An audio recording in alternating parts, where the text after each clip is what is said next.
Subscribe করুন মেহেদি cartoon, click করুন bell icon.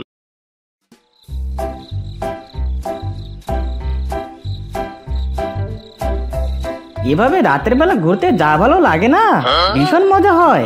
আকাশে কত সুন্দর চাঁদের আলো, চারিদিকে আলো একেবারে ঝলমল করছে। এমন জ্যোৎস্না রাতে গান গাইতে ঘুরতে ভালোই লাগে। মিসকে শিয়াল নিজের মনের মাধুরী মিশিয়ে গান গাইতে থাকে আর রাস্তা দিয়ে হাঁটতে থাকে। আকাশে তখন চাঁদের আলো ঝলমল করছিল।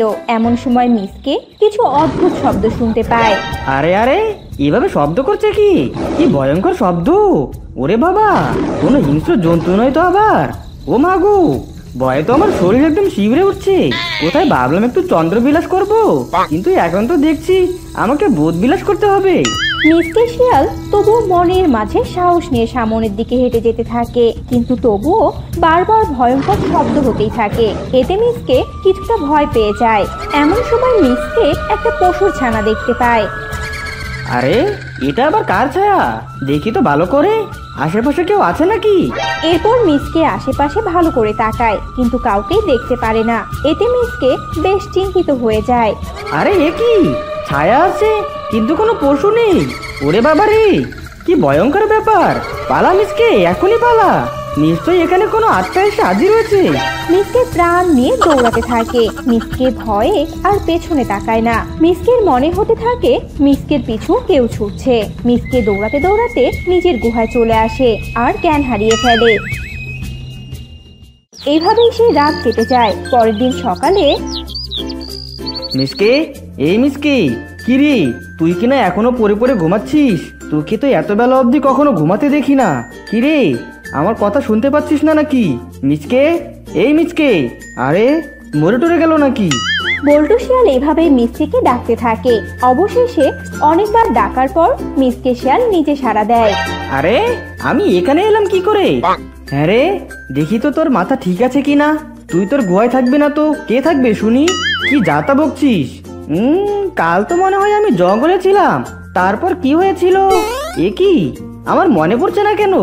আমি কিছুই মনে করতে পারছি না কেন? মিসকে অনেক মনে করার চেষ্টা করে। অবশেষে মিসকের সব কথা মনে পড়ে যায়।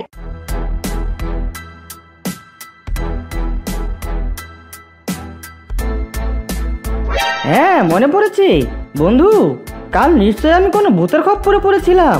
ওরে বাবারে, কি ভয়ঙ্কর শব্দ! বন্ধু, আমি ভেবেছিলাম তোর মাথাটা অর্ধেক গেছে, কিন্তু এখন দেখছি তোর পুরো মাথাটাই গেছে। সত্যি হাসালি, জঙ্গলে কিনা ভূত আছে? আরে হ্যাঁ বন্ধু, আমি নিজে ছায়া দেখেছি। ওরে বাবারে, আমি আর জঙ্গলে কখনো বের হব না, নয়তো আমি মরেই যাব। চুপ বোকা, কোনো ভূত টুত নেই। এখন চল, বাইরে যাব। বল্টুর কথায় মিসকে ভীষণ ভয় পেয়ে যায়। মিসকে কিছুতেই গুহা থেকে বের হয় না। এভাবেই দুদিন কেটে যায়। এদিকে ভূতের কথা সবাই জেনে যায়। হ্যাঁ রে বল্টু, মিসকে এসব কি বলছে? জঙ্গলে কি না ভূত এসেছে? হ্যাঁ বাঘমশাই, মনে হয় মাথাটা একেবারে গেছে। সত্যি? পাগল ছাগল দিয়ে জঙ্গলটা একেবারে ভরে যাচ্ছে।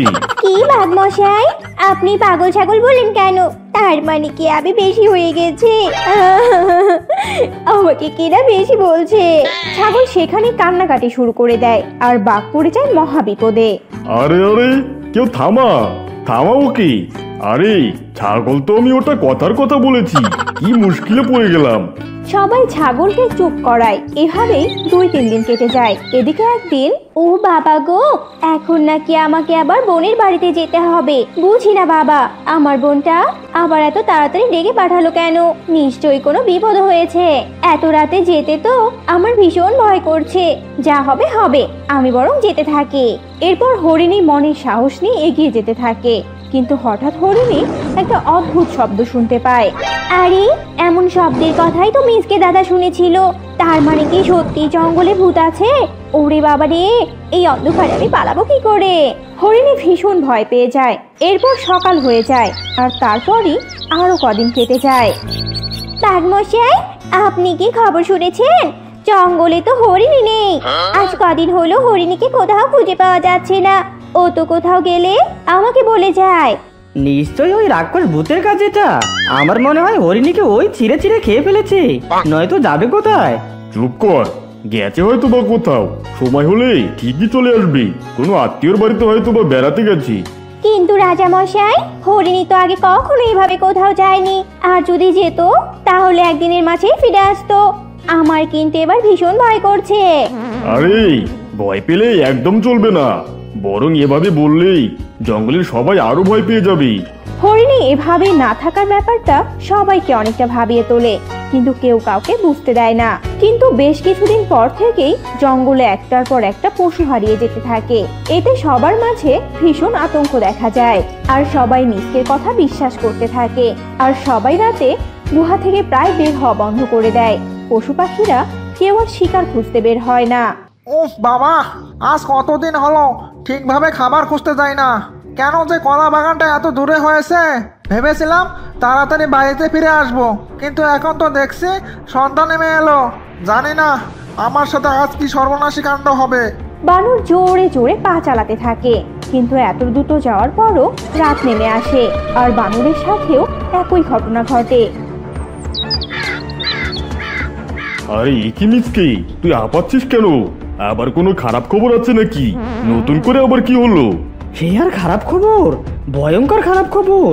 বানরের মৃতদেহ তো নদীর পাড়ে পাওয়া গেছে, পুরো শরীর একদম রক্তে ভেজা। দেখেই মনে হচ্ছে বানরকে কেউ চিড়ে চিড়ে খেয়েছে। কি হচ্ছে এসব জঙ্গলে? তাই নাকি? চল তো আমরা গিয়ে দেখি। এই চলো সবাই। এরপর সবাই মিলে জঙ্গলের নদীর পাড়ে যায়।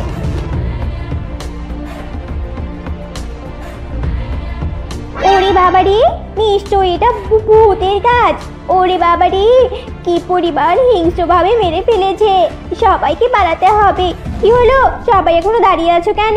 পালাও। সব পশুরা সেখান থেকে পালিয়ে যায়, কিন্তু বাঘ বসে বসে তা দেখতে থাকে আর কিছু একটা চিন্তা করতে থাকে। সবাই তো ভাবছে ভূত, কিন্তু আমার মাথায় তো অন্য কিছু চলছে। আসলে কি কোনো আত্মাভূত আছে, নাকি কোনো হিংস্র পশু? আমাকে ব্যাপারটা ভাবতেই হচ্ছে। কোথাও তো একটা জটলা আছে, এই জটলাটা আমাকেই খুলতে হবে। বাঘ ভাবতে ভাবতে সেখান থেকে চলে যায়। এভাবে আরো 2 দিন কেটে যায়। এদিকে সব পশু পাখিরা একসাথে মিলে আলোচনা করতে থাকে। এমন সময় টুনি পাখি ভয়ে জড়সড় হয়ে সেখানে আসে। মহারাজ, কাল রাতে আমার ঘুম ভেঙে গিয়েছিল, আর আমি চোখ খুলে একটা ভয়ঙ্কর ছায়া দেখেছি। ওরে বাবারে, শরীর থেকে আবার আত্মাটা প্রায় বেরিয়ে গিয়েছিল। টুনির কথায় সবাই আরো ভয় পেয়ে যায়। আরে টুনি, কি হয়েছে? চুপ করো সবাই কি পাগল হয়ে গেলে নাকি? আমার মনে হয় এসব কোনো হিংস্র পশুর কাজ, তাই আমাদের সবাইকে এক হতে হবে। ওরে বাবারে, না না, আমরা এসব নিয়ে কিচ্ছু করব না। জীবনটা চলে যাবে। যাব না। ওটি তো কোনো হিংস্র পশু নয়। বাঘের কথায় রাজি হয় না কেউ। অবশেষে বাঘ সবাইকে বোঝানোর পর সবাই রাজি হয়। এরপর তারা দোষীকে বের করার জন্য একটা বুদ্ধি বের করে, আর রাতে বাঘ একাই রাস্তায় হাঁটতে থাকে, আর বাকি পশুরা সবাই আড়ালে লুকিয়ে থাকে। এমন সময় তারা সবাই মিলে সেই ভয়ঙ্কর আওয়াজ শুনতে পায়, আর বাঘ সামনে তাকিয়ে দেখে একটা বড় সিংহ। সবাই বেরিয়ে আসো, তাড়াতাড়ি এদিকে আসো। বাঘের কথা শুনে সবাই তাড়াতাড়ি সেখানে আসে, আর সিংহকে সবাই ঘিরে ফেলে, আর সিংহ ভীষণ ভয় পেয়ে যায়। বলেছিলাম না তোমাদের, এটা কোনো হিংস্র পশুর কাজ। এখন দেখলে তো, এই সিংহ এতদিন থেকে জঙ্গলে পশু খেয়ে বেড়াচ্ছি, আর আমরা ভূত ভেবে হাত গুটিয়েছিলাম। এই সবাই মারো এই সিংহকে। এই, এটা ভালো হচ্ছে না কিন্তু। সিংহ জোরে হুঙ্কার দেওয়ার পরও সবাই সিংহকে মারতে থাকে, আর সিংহ সেখানেই মারা যায়। আর দেখে ছানাটি একটি নদীর ধারে গেছে, আর বড় একটি রাক্ষসে পরিণত হয়েছে।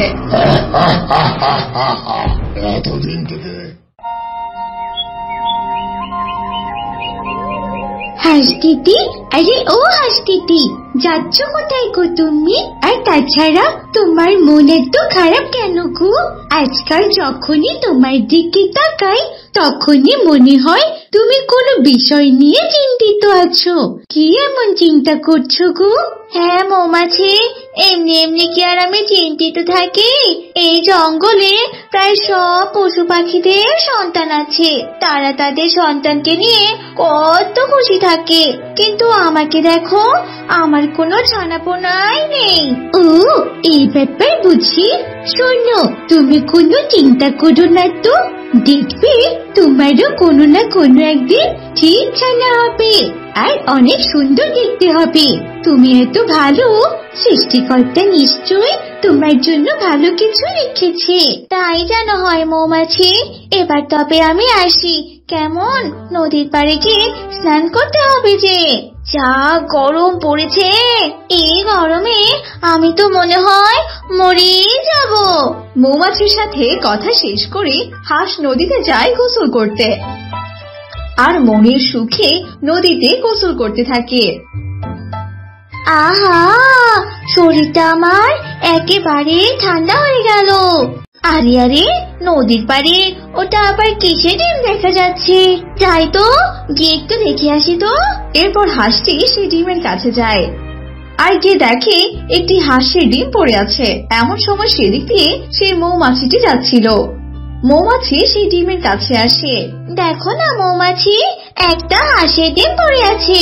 আশেপাশে তো কাউকে দেখতে পাচ্ছি না।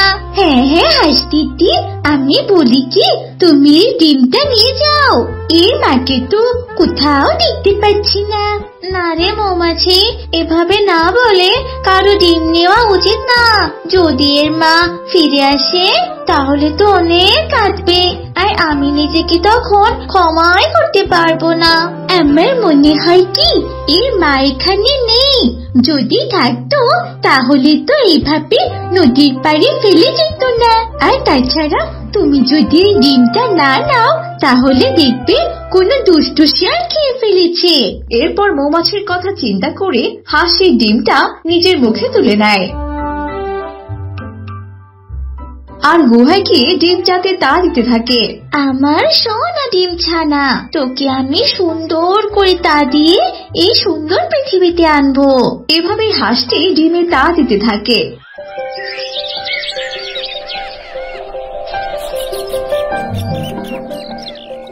আর কিছুদিনের মাঝে ডিমটি থেকে একটি সুন্দর হাঁসের ছানা জন্ম নেয়। এতে হাঁস ভীষণ খুশি হয়ে যায়।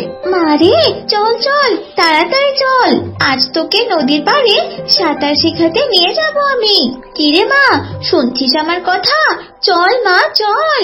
আচ্ছা ঠিক আছে মা, চলো তবে, আজ নদীতে অনেকক্ষণ সাঁতার কাটবো আমি। এরপর হাঁস তার ছানাকে নিয়ে নদীর পাড়ের দিকে রওনা দেয়। পথে তাদের সাথে হরিণী আর তার ছানা দেখা হয়। আরে আরে হাসি, এটা তোমার মেয়ে বুঝি? বাহ, ভীষণ সুন্দর তো, একদম তোমার মতো হয়েছে। ধন্যবাদ দিদি, কিন্তু তোমার মেয়েও কিন্তু কম সুন্দর না। কি সুন্দর চোখ জোড়া। তো তোমরা মামে মিলে কোথায় গিয়েছিলে শুনি? কোথায় আবার যাবো বলো, আমার মেয়েটাকে বনটা ঘুরে দেখাচ্ছিলাম আর কচি ঘাস খাওয়াচ্ছিলাম। মেয়েটা আমার ঘুরতে পেয়ে ভীষণ খুশি। এবার তবে চলি গো হাঁস দিদি।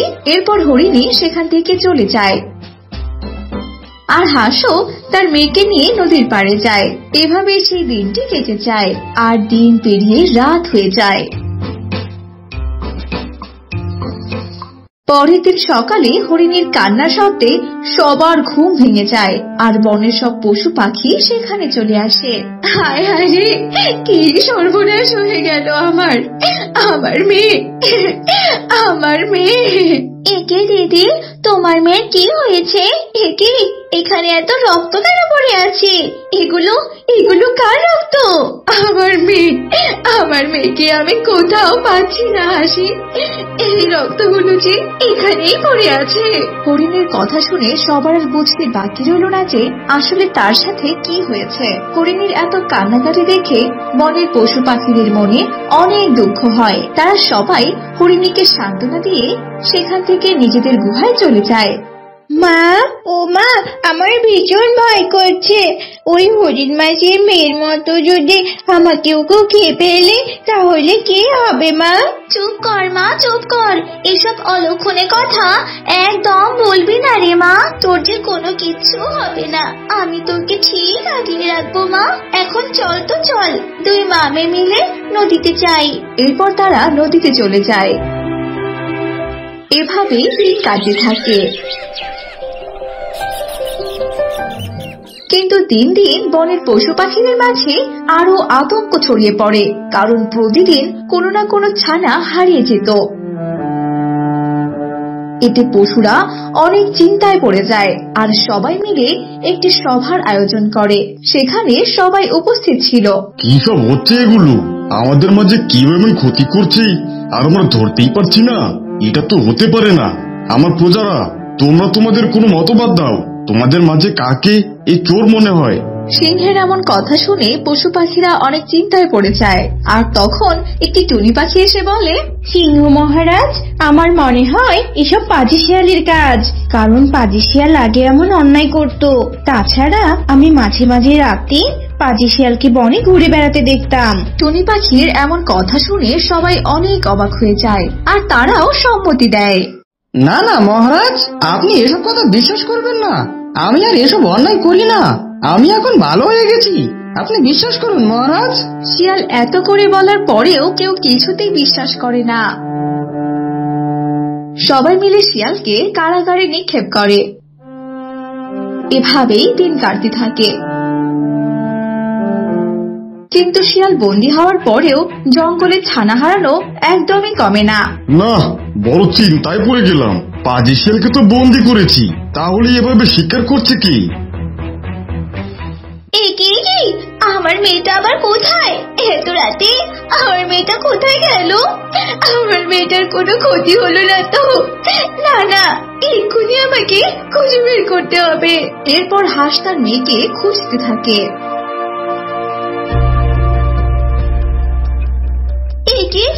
এ আমি কি দেখছি? আমার মেয়েটা এত রাতে ওভাবে হেঁটে হেঁটে কোথায় যাচ্ছে? না, পিছু গিয়ে একবার দেখি তো। এরপর হাঁস তার মেয়ের পিছু নিতে থাকে আর দেখে ছানাটি একটি নদীর ধারে গেছে আর বড় একটি রাক্ষসে পরিণত হয়েছে। এতদিন থেকে বড় শিকার করে খাচ্ছি, আমাকে কেউ ধরতেই পাবে না। এভাবে হাঁস রূপে থাকতে আমার খুব ভালো লাগে। যাই, কাউকে শিকার করে খেয়ে গুহায় চলে যাই। ওই বোকা হাঁস আবার ঘুম থেকে উঠবে। এরপর হাঁস ভয়ার্ত হয়ে গুহায় চলে আসে। এদিকে হাঁস চিন্তায় পড়ে যায় কিভাবে সে তার ছানারূপী রাক্ষসকে বিনাশ করবে। এভাবেই রাত কেটে যায়।